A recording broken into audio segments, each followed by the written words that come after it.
Welcome, everybody, to episode number 3 of the Footy Express podcast, produced by Gouche Live and powered by The Bottom Line, Toronto's classiest sports bar, and that's The Bottom Line. Thank you to Wayne Cowley and all of the Bottom Line staff members to give us another platform as well, and obviously with Gouche Live jumping on with us. Episode 3, it's going to be a fun one. I'm Nicholas Fiore, co-host of the show. I'm joined by Val Silva, the other co-host of this show. We have Victor and Max, intern producers of the show. Victor will be coming up later on in the episode as well to touch upon his native Brazil in the Copa America. But Val, this has been exciting. What 2 tournaments between Copa America and the Euro Cup. We're going to touch upon a lot today. But it's been crazy, hasn't it? Yeah, it definitely is. Hey, shout out to everybody out there watching us online and everywhere from wherever you are around the world. We have Matthew Miser, who usually is a good friend of the show for the Kerry Gouche live show by Kerry Goulet and friends. He's straight from Argentina. He's coaching hockey down there, and he's from Buffalo. So now we got Argentina in the house for our soccer show. So I guess we got to be careful who we do our picks with. Victor from Brazil later on. So Matthew, tune in for that one. Hey, let us know who you got in the final game, Brazil or Argentina. We'll welcome everyone's choices. Well, shout out to my little cousin Val, 9 years old. He's on right now, Matthew Scavello. So I coach him soccer in Caledon. So Matthew, thanks for tuning in, buddy. There you go, buddy. But Forza Italia. Awesome. Yeah, like Nick, like you were saying, it's been a great week for footy/soccer for everyone out there. We got the Copa America, we got Euro. By our next show, there will be 2 champions crowned, the European champion and the South American champion. So, and we're going to break this down between England and Italy, see how their games went, Brazil and Argentina, see how those games went and what that game might actually entail. So I think, to be honest with you, I know we're more doing Euro first, but I think the Brazil-Argentina game is going to be the biggest game out there based on the neighborhood that I live. So well, you know what? It's big for you. Euro's big for you. So Euro's big for me, but I mean, Brazil and Argentina, it's something big. Before we get into everything, we appreciate everybody tuning in on YouTube Live and Facebook Live. You can follow us on all social media platforms, and you can see at the bottom, Facebook, Instagram, Twitter, almost with the same usernames. And a big one, hashtag Espresso at lunch, guys. All right, Espresso at lunch. Don't drop it. It was close. Espresso at lunch. Let's use that. Let's get into this right away, Val, as I almost dropped my espresso cup. We're gonna need Bounty as a sponsor to clean that up. Now showing everyone that what's in it. Who knows? Don't know that I get stuff on my bracket here for the Euro Cup. But starting with the Euro Cup, Val, it's something where people were thriving. Soccer people were thriving to watch this tournament. It's been 3 years since the World Cup in 2018? Usually it's only 2 years, right? Between Euro, World Cup, Euro, World Cup. Every other tournament obviously is 4 years apart, right? Between Euros and World Cups. But for Italy's perspective, obviously it's 5 years until they had that tournament cheering for. Copa America was a bit of a wait as well. But for the Italians, specifically, it's been long waiting. You see the parties in Bradford, Hamilton, Market Lane, St. Clair, so much more. You can see the celebration there, what it means to the Italians, right, Val? They had maybe an easier group stage than others. Let's be completely honest, right? With Italy did? Turkey. But, sorry? Oh, I thought you said group stage. I thought you said bracket. I'm like, they had an easy group stage. Let's be completely honest. But they also had a tough knockout round, beating Austria in extra time. If people don't know, they are a good team. I don't care what anybody says. Belgium in the quarters. The Italians proved that they can get it done against some big superstars. And then the Spanish. Now, was Italy the better team in that game? You want me to be biased? I'm not going to. They were not. They were not the better team. They had almost 0 to none possession. But I said it. Were they the better team? No. But good teams find a way to get the job done. That's exactly what the youngsters of Italy did for the most part, other than Bonucci and Chiellini. But they found a way to get it done. They won in penalty kicks, 4-2 in that, and they found their way to the final, Val. They're playing an England side now that you're going to touch upon a little bit, that we still don't know, in my opinion, what team we're going to get. For the most part, you know the Italians what you're going to get. But it's even harder to stop them because of how much they're pressing now, which I never got to say before. But for England, they have Kane, they have Sterling. But in your opinion, what do you think the English can do to beat the Italians? Because I guess you can say it's a biased decision. I would give the edge to Italy just because of their more consistent play throughout the tournament. Yeah, you know what? To touch on that England game, the England-Denmark game, same scenario as Italy and Spain. Was England the better team that won that game? No, I would say no. I think England got lucky on a generous call by the official. But like you said, it doesn't matter how you win as long as you win. Italy did the job. England did the job. Their big boys do need to step up. Like they did shut down Sterling. Grealish played well. Harry Kane starting to come on, like a penalty kick, which Kasper Schmeichel did stop. And unfortunately for Denmark, that thing ricocheted back to Harry Kane, and he was able to get it on the open net. But I'm with you. I don't think it all depends on which English team shows up for that game, because they've got enough power, quote unquote, talent on there to make it a great game in the final against Italy come Sunday. I hope both teams do step up to their full strength. And regardless of the scores, I hope it's just a great game. You know what, Nick? In honor of you, I will go for Italy, but in honor of our sponsor, Wayne Cowley at the bottom line, I'm going to call it a tie and let the penalty shots figure it out. So, and we all know the history of the penalty shots for England, so we'll just leave it at that. So, I just want to touch upon, what Italy and who Italy is kind of playing for as well, right? They're playing for Leonardo Spinazzola. If people don't know, he's plays for Roma, has had an if so career here and there. You see Lorenzo Insigne, Val, wear Spinazzola's jersey, and now they have the chant, ole, ole, ole, ole, Spina, Spina, right? They get that chant because the Italians, Val, not because it's, my heritage and where I am, my background and all that, but this is more of a family that I've seen from this Italian team more than I've almost ever seen. I feel like almost even closer than the World Cup in 2006 when they won, because they're playing for each other. Like Spinazzola's teaching his son back in Italy now the national anthem before the game. As we know, Spinazzola tore his Achilles tendon, had surgery, flew to Finland, had surgery, and flew back to Rome. And hopefully he's in the stands behind that Italian bench for the Euro Cup final Sunday at 3 p.m. It's a big deal for these Italians, Val.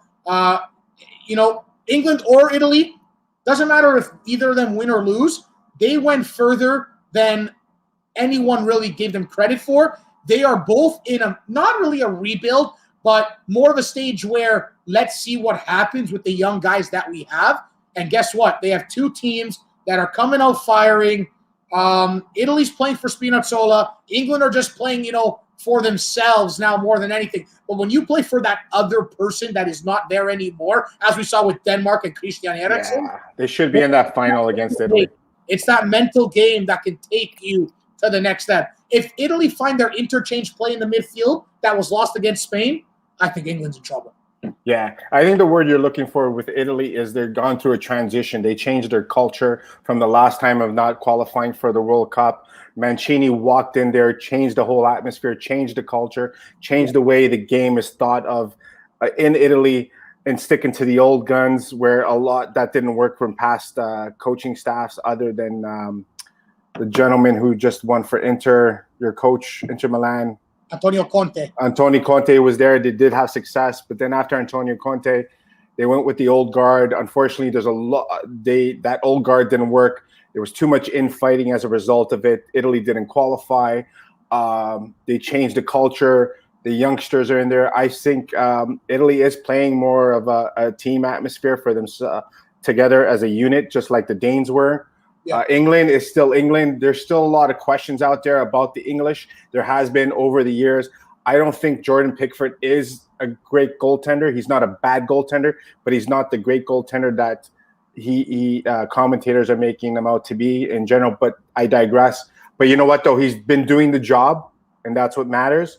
So, but yeah, no, I think the Italians have got a good shot at this, better than the English, just based on the way they've been growing, mixture of teams. The only thing I feel bad for in general is for Gigi Buffon. He's been a part of that system for so long. It would have been nice that if he was on this team, just to relish the experience, and if Italy wins, that he gets his championship. He's got the Euro, he's got the World, but it would have been nice for Gigi. But I mean, it is what it is. So yeah. It's unfortunate, Val, because he was a part of that regime when Gianpiero Ventura took over in 2017. After Antonio Conte gave them a nice run in 2016 for the Euros quarterfinal against Germany, right? So Gianpiero Ventura sunk the ship. Roberto Mancini brought the ship back to life, and brought the ship back to life in a way that no one expected this Italian team to play. So it's very good to see. Yeah, and give Mancini deserves a lot more credit. He didn't bring back the ship. He updated the ship to today's technology. And meaning translation, bringing in the young kids, the talent, the in-house talent that Italy has developed through their clubs and within their system and everything. Well, we spoke about it the other day, Val. Remember, sorry for cutting you off there, but the Jorginho effect. In 2017, I told you the other day, remember, Ventura said, Jorginho does not fit in Italy's style of play. Yeah. Look at him now. How does that not make any sense, right? You know what I mean? So as we continue to digress, though, and with these great analysis we're giving, it's going to be Italy, England. Drop your comments here if you're watching live. Drop your comments on social media platforms, because we will be posting. We're very active on social media with the post, and comment there as well. As you can see right at the bottom, I feel like I'm on The Voice, and say point down and vote for me on The Voice. Phones are open. The computers are on. Absolutely. But Forza Italia or Let's Go England, whichever one you're cheering for. Hopefully it's the blue and white. Kerry Goulet says England just because of the heritage. Whatever, Mr. Gouche. But it's going to be a fun match no matter what, right, Val? And I'm looking forward to it. I hope everyone's looking forward to it. I hope it's the right winner, Val, at the end of the day. Will I be salty? Will I be mad? Will I be upset? Will I cry if Italy loses? Maybe, because we're there, right? It's your country. But I hope the right winner. Then again, if England plays better and Italy wins, I guess I'm not going to complain. Social media will complain, but I just hope for the most part it's a just winner. You know what I mean? You know what, Nick? I had a great time in 2016 when they went through their run. I saw my son through my son's eyes. You know what, dude? I'm gonna go for Italy just because one of my best friends I've known for 30 years. He's Italian. We're good, we're close family to each other. You know what? All I gotta say is enjoy it, man. Because if Italy does win it, enjoy it because it's a great time. It's fun, and regardless, like you said, I hope it's a great game. I really hope the officials don't play a part in it on either side, I pray. and just let them play. Like if you're gonna call, like none of this obvious non-calls kind of thing, right? There's a reason why there's VAR, but I just want the players to settle it on the field, win or lose or whatever thing. Like you said, I hope it's a great game. So there we go. So let us know who you got. We got Mara Schiavello. That's my aunt. Yeah. 2-1 Italy. I can see that. Let's go, Mara. All right. So we are now going to move over to our side of the world, but much, much further south. We're going to move over to the Copa America, where we have the two giants of South America, Brazil, led by Neymar, and Argentina, led by Lionel Messi. And these two will be battling out on Saturday for the title of Copa America and supremacy. Now, Brazil is the defending champion. Argentina has been been a bridesmaid the last number of years with Messi. Oh, there we got the bracket and everything, but they each had their own challenges getting through the final and everything. So now and Messi, I'll touch on the Messi part since we know you love Messi. I think Lionel Messi, we were talking offline with Victor, which we'll probably bring up very shortly. Lionel Messi seems like he's focused. He actually wants this title. The team seems to be playing well. Argentina has been a first half team more than they have been a second half team. Against Colombia, who they played in the semifinal, they actually had to come from behind, if I'm not mistaken, and pulled this thing out. It was a great game. It went to penalty kicks. The penalty kicks were great. First shots were missed by either side. But I love the chirping from the Argentinian goalie against the Colombian players when they're about to shoot. It was great because some of those Colombian players were chirping back. So sometimes the goaltender got the last word, which is great. But listen, I am looking forward to a great final. Argentina, Brazil, Lionel Messi. You know what? If Messi wins this thing, will he now be equal to Ronaldo in the sense of they've both won for their country. They've won all kinds of hardware for their club domestically. And I think if Messi does win this, it's well deserved. I'm of the school where you have two talented players in the world, enjoy them for what they are, because I don't think there's been multiple players in the past, let alone in the future, who've gone head to head and given us beautiful football. And that's why it's called a beautiful game. So regardless of either or, I've got my allegiance to Ronaldo, but I do not have anything against Lionel Messi. If he wins it, it'd be great for him. He's been at it. He's had a chance to win a World Cup. Unfortunately, they didn't win. Came short. Copa America, they've come short. He's retired from this team. Come back. The Argentina team is like the Italian team, a change of culture, a change in the atmosphere. Argentina's gone through some ridiculous amount of coaches there, from Diego Maradona, just to say the least, who's has history in Italy. In Italy? But I think right now Argentina is playing for each other, not for themselves.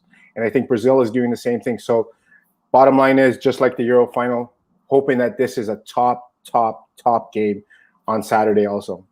Bottom line, pun intended, of course, right, Val? Yeah, bottom line. 22 Front Street, next to the Hockey Hall of Fame. Exactly. Toronto's best chicken wings. Visit them anytime. That's it, the bottom line. And that's the bottom line from Val Silva, right? Right. No, it's true. The Argentinian team, I mean, their goalie, Martinez, in my opinion, he's okay. I still don't think he's the guy, but he's the guy in PKs, in penalty kicks, I'll tell you that much, right? In the actual game, he's whatever. I mean, he's taking over Sergio Romero, who's been there for years. Their defense is not great, right? That's the only thing. And we're going to touch upon Brazil momentarily with our intern producer Victor coming up in a few moments. But based on Argentina, I actually think they are the weaker team. I think they're less superior than Brazil. Not because the Messi-Neymar effect, because Messi needs his guys around him as well, right? Not one player always can do everything on their own. They need that supporting cast. And for the most part, this tournament, he's been getting that supporting cast with Papo Gomez, Rodrigo de Paul, but he needs Martinez to play, right? I mean, the midfield, Lautaro Martinez is there, the Inter Milan, the Interista, the Scudetto winner. But it's that midfield that needs to really play well. Can Di Maria and all these other guys get that ball to Messi against Brazil? Now, Nick, is Aguero's on the team? Because I didn't see him play the last game, but he played the previous game. Yeah, he hasn't been a first-choice guy because of Lautaro Martinez and Lionel Messi.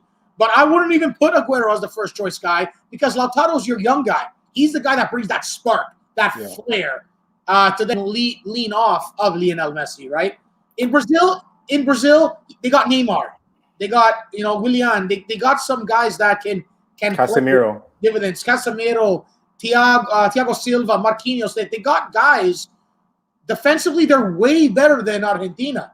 But can Argentina counteract that with Lionel Messi, like free kicks and set pieces? That's where Argentina might find their success against Brazil. So, we don't know what's going to come out of it. It's going to be a good game. Let's bring Victor up now, Val, to touch upon, the Brazil effect, because he is very close to the Maracanã, where the final of the Copa America. It's Maracanã. Maracanã.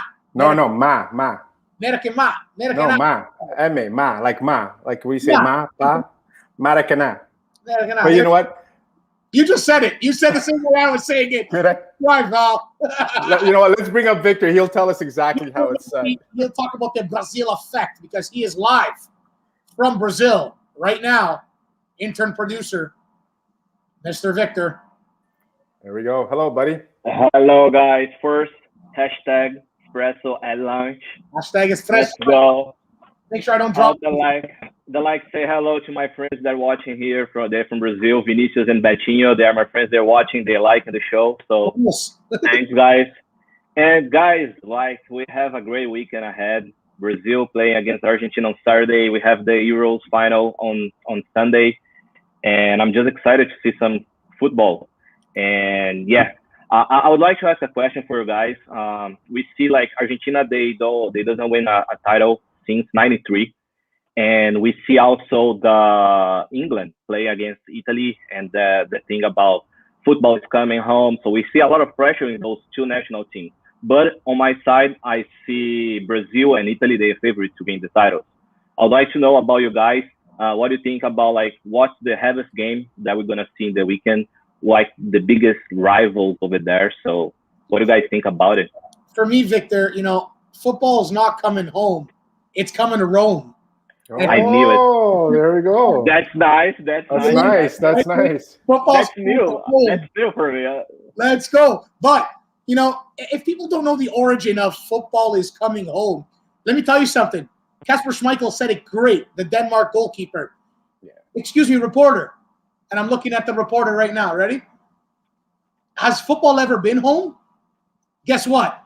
It never has been home. So this football is coming home narrative is from a song that they have that's been there for years. And I think the 1986 or 96 World 96 World Cup, they made a song, right? It's like every club team has that song, like Inter Milan, right? Pazza Inter Amala, and now they changed the song, right, to I Am Inter or whatever. Yes, I am the Inter song. Everyone has that song. National teams sometimes have it. Club teams always have it, for the most part. So it's just a song. It's a fun thing that it's supposed to be, Victor. But I don't know. People are using it on social media in a way where it's not really fun, and it's coming home. It's coming home, and I don't like how it's used like that. If it's used for the fun, the fun atmospherical way of it's coming home, woohoo, like stuff like that, great. But like using it like football was made in England. It's where it belongs. I'm sorry, it's not, and that's my personal opinion. But it's not. If they deserve to win the game, I'll be mad for so long. I will be humbled and say, yes, you're right. They deserve to win, and it is what it is. Based on what your question was, because I had to digress, Victor, because it made me upset it's coming home. No, I'm kidding.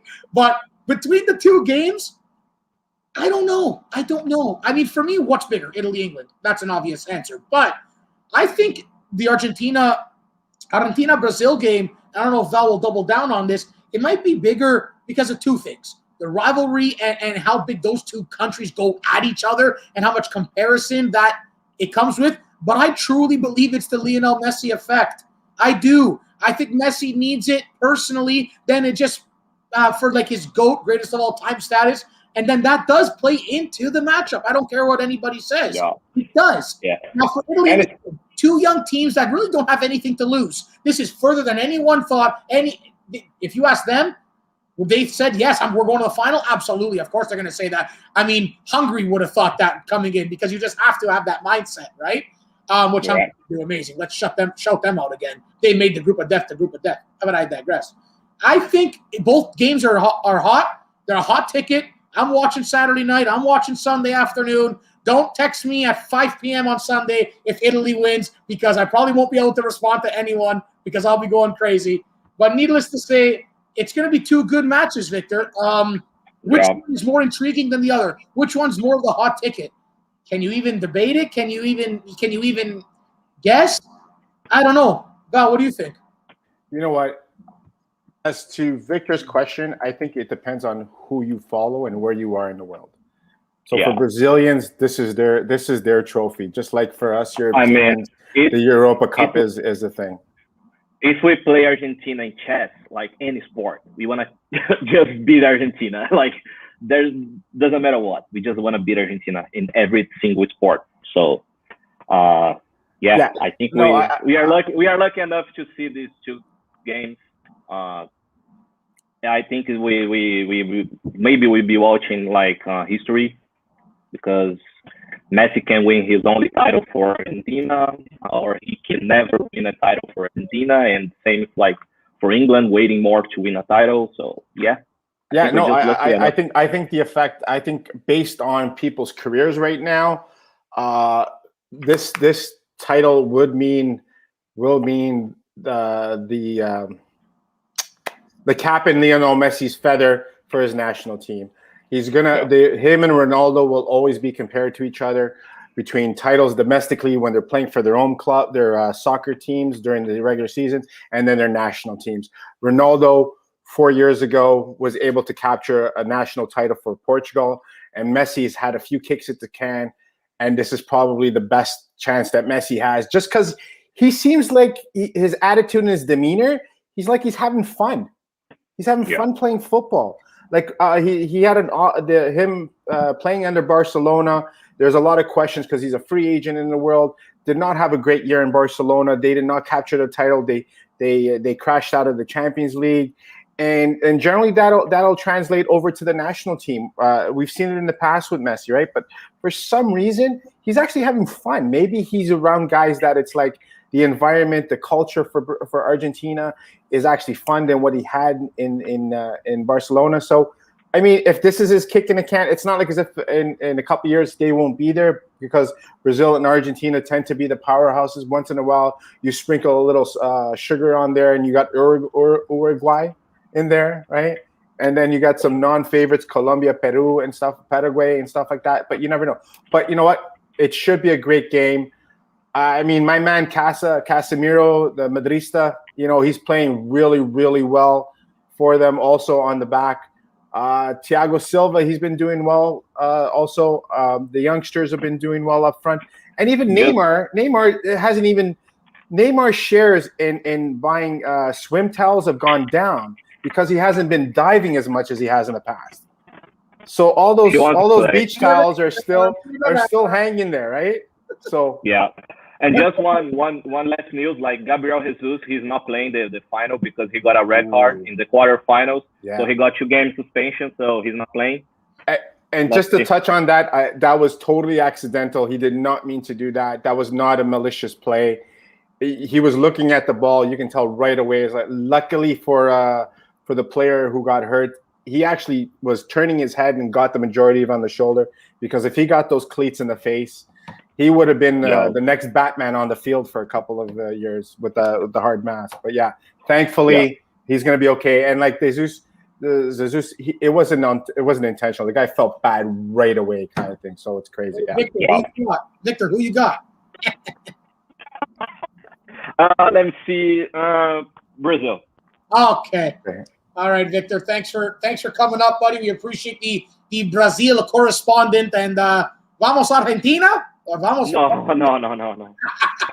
Which one? No.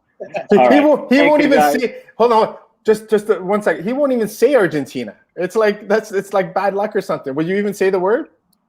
Nah. All right, Victor. No. Thank you, guys. Bye. Cheers, mate. There we go, buddy. Absolutely, Val. Let's touch upon quickly the TFC, and for us here in Canada, if you're watching in Canada, Toronto FC firing Chris Armas, their head coach, 11 games in charge of the Reds, and it wasn't a good 11 games. 1 win in the 11 games. Yeah. They fire him. Javier Perez takes over as interim head coach. The assistant coach was with Real Madrid from 2009 to 2016 between under 19 and under 9 and under 19 academy in Real Madrid, and they won.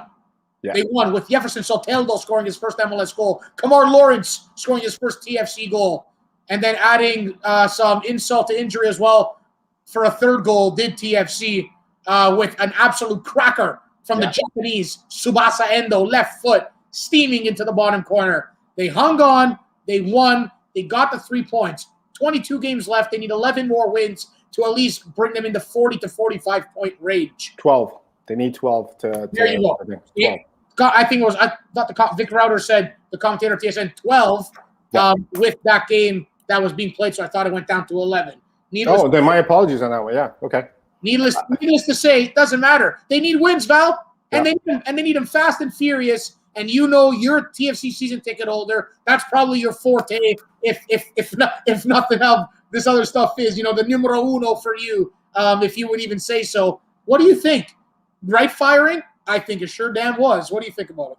You know what? Nobody likes to see them get fired or lose their job and everything. Chris Armas was already behind the 8 ball. He had big shoes to fill under Greg Vanney.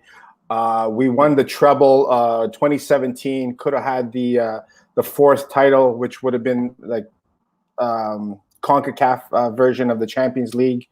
But Chris Armas was behind the 8 ball, 250 wins. He basically walked in here, tried to change the system from a zone system to a diamond shape into his system. There was comments made by a lot of the players on the back end before. When you're playing on defense, we would play a zone. Now guys are kind of free falling and doing their own thing, leaving a lot of gaps and openings. You know what? Like you said, he was fired over the weekend after an embarrassing loss, the worst loss in team history, a 7-1 thumping. It would have been 8-1 if it wasn't for the offside. My son on that game when it was already 2-0, he goes, watch them lose 8-1. And you know what? I said to him, I don't think it's going to happen. But you know what? It did happen. So unfortunately, but Chris Armas' system obviously did not succeed in New York under the Red Bulls. He is a Ali Curtis man who is the GFC GM. The system didn't work, but like you said, Perez yesterday, the players were firing on all cylinders. Was just a one-off because they still have a lot of work to do. The 2 goals, essentially, if it wasn't for a few posts and some nice saves by Bono, our goaltender, that game could have been easily 6-3, 5-3 with New England, the top team, winning that thing. But then on the other end, Val, TFC had their chances, even further chances, right? But you can see it different. Like you can see now the interchange play between Bradley Delgado and then Lawrence on one side or Auto on the other, right? You can see it's getting it after one game. I'm telling you, Michael Bradley said it. Toronto FC captain, the American said Armas didn't even have a chance from the start. No. Due to his own faults, due to his own self. And that's where you knew right away, as soon as he was fired, you get a win. I don't care how you get the win. It's a statement and a half. I think TFC is really good. They are a really good team. I don't care what anybody says, Val. You have to agree. Their starting 11, if you put their starting 11 with Lawrence, Gonzalez, Mavinga, Larrea, Bradley, Delgado, Osorio, Pozuelo. Like that's insane. That's an insane MLS lineup. I wouldn't say insane, but it's very close to it, right? I'm passionate about it because TFC is a good team, and I love TFC and I love the MLS more than a lot of people harp on the MLS. I do like it because I understand the style of play more than what we're used to in Europe, of course. Yeah. I think they're good. I think they have a shot. The Gold Cup is coming up, right? They're going to lose Kamar Lawrence to Jamaica. They're going to lose Osorio, Akinola, and Larrea to Canada. And we're going to see how TFC does. But speaking about the Gold Cup, Val, let's move on to that fairly quickly with, 3 groups, Group A, Group B, Group C. 2 teams move on. You see Canada's schedule here. They play Martinique, they play Haiti, and they play USA. Yeah. Teams where they can win, they can beat. The America game is going to be unbelievable. Canada has beaten them in the past. USA has that team that's a little bit higher stature in Juventus' Weston McKennie and Pulisic and so many more guys. Canada's without Atiba Hutchinson, Scott Arfield, Milan Borjan, and Jonathan David. 4 big guys that their club teams are keeping them back because this is the preseason start to the European seasons. Inter Milan literally reported today they had only 46 days off from May 23rd, and they reported already because of American tour, and then August 22nd the Serie A season starts. So I think Canada gets out of this group. You have to say that, not because we're Canadian, because they have to with the teams they're playing. I could see a win against Martinique, a win or a draw against Haiti, and then maybe a defeat against the States. 4 points or 3 points could push them in second and move on. But I think they can do more damage in this group. Alfonso Davies, Junior Holyoke leading the charge. I think they could get the job done. Yeah, like Canada, it's the top two teams that finish off in the group that advance to the knockout stage. Canada and U.S. Obviously, U.S. Just finished winning the Nations Cup tournament here. They've got a solid team. Canada, they've got Alfonso Davies, they got Piet, the defenseman which you see there. They've got a number. They got Osorio. I think they'll be okay. Their goaltending's been sharp. It's the defense, Val, right? We always say with Canada, it's the defenders like Steven Vittoria and Daniel Henry and Daniel Cornelius. Are those the guys at center back to get the job done? Frankly, I don't think so. Kamal Miller and Richie Larea on the flanks, on the fullbacks. Yes, give me that any day for a Canadian team. Their midfield is good. Their attack is almost great for the North American game, right? So it's like the defenders, are they going to just play as a unit and solidify that back line for Canada? I mean, in all their qualifier games that they had leading up to this tournament, and even some of the exhibition games, and in the previous tournament that Canada was in, escapes my mind the name that they were just in. They had a good showing, but they got knocked out. I think the wild card for Canada in having this team play well and keeping the culture and changing the attitude of this team is John Herdman. He's the former national women's coach. He actually took over the men's team, I say, 3 years now, based with COVID and everything. Yeah. He's changed that program around. And that's what the Canadian national team was, a program that needed to be changed around and telling like the big boys, this is my team. I'll run this team, not the suits. Let me run this team. And so far, Herdman's got this team turned around.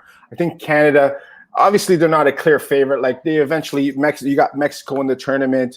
You have Honduras, Panama, Qatar. Qatar is also an invite because they're hosting the World Cup in 2022 in 18 months. So this is what's next November. I can't believe it, Val. Yeah, it's great. It's great. So you know what? Canada should do some damage. John Herdman's got him playing well. It's too bad they don't have Jonathan David in, but they got Davies. They got Richie Larea. Osorio, a number of guys out there. So I think they should be okay. There's a lot more high hopes with this team because the last number of games and exhibitions and tournaments, they have shown very well. I've been lucky enough to catch a few games down at BMO Field with my son and thing. They're a good cohesive group. You know what I mean? Like we are Canadian, we're going to cheer for them and wish them all the best. But you know what? I think this is the tournament that Canada does do some damage, and I hope they do some damage because they have won this tournament early 2000s, if I'm not mistaken. They weren't even favored, right? And that team compared to this team was not better. This team is actually more stacked than they were in the past. So if those guys can do it, we can do it. So yeah, they beat Haiti in the World Cup qualifying to get to the hexagon, right, or the octagon, I should say, in the final round of the FIFA 2022 World Cup qualifying. So 2026. 22 World Cup qualifying. Yeah, 22. Sorry, this COVID thing's got me mixed up in time. Wow, they're a co-host. They're already into 2026. But no, it's going to be good. Listen, everybody, we appreciate everybody tuning in. I know Val and I are very humbled for this platform on Gouche Live Productions. We are very honored and privileged to have the Bottom Line, Toronto's classiest sports bar, best wings in the city, and that's the Bottom Line. Wayne Cowley, thank you for hopping on and believing in us for our official sponsor of the Footy Express podcast. Listen, everyone, drop your comments on all social media platforms, Twitter, Instagram, Facebook. You can see it right there. I'm at It's Fiore. He's at the real Val Silva as well on the Insta and on the Twitter. Victor and Max, our intern producers, thank you for getting the job done with us today. Listen, everybody, enjoy the weekend of football. Copa America final, Argentina versus Brazil. Euro Cup final, l'Italia versus England. All the best. Stay safe out there, everyone. It's still COVID. Thank you for tuning in. I'm Nicholas Fiore. That's Val Silva, the co-host of the Footy Express podcast. Espresso at lunch. Ciao. Ciao, everyone. Good luck, Nicholas. I'll be watching for sure. And Victor. Forza. And Victor, good luck. I'll be watching also. So it should be a great weekend. All right, guys. Ciao, everyone. Ciao.